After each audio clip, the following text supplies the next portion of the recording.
diciamo, o almeno ho sempre creduto di stare in un partito democratico in cui mancano dei congressi da svariato tempo e pensavo che fosse arrivato il momento per dare la parola ai militanti, solo una richiesta di democrazia, né più né meno.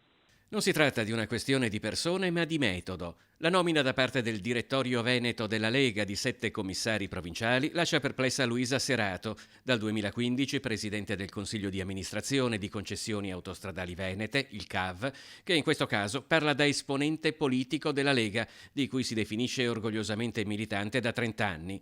Un'uscita, la sua, che al momento però non ha avuto seguito, almeno apertamente, nel partito.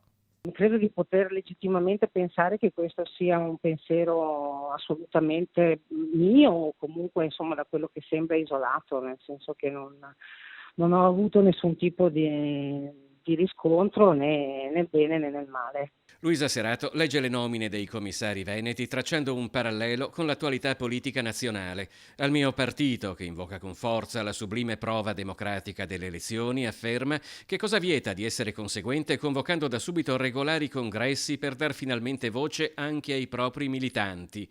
Il commissariamento, conclude Serato, non può diventare la regola del partito. Credo che sia arrivato il tempo di sentire finalmente che cosa ne pensano anche i militanti. Parlo io per le decine di migliaia di militanti veneti che però sono da troppo tempo inascoltati. Ci saranno delle ragioni, per carità, io non le conosco, ma ho semplicemente detto un pensiero a voce alta senza nessun intento, come dire, polemico, senza intenzione di scatenare alcuna bufera.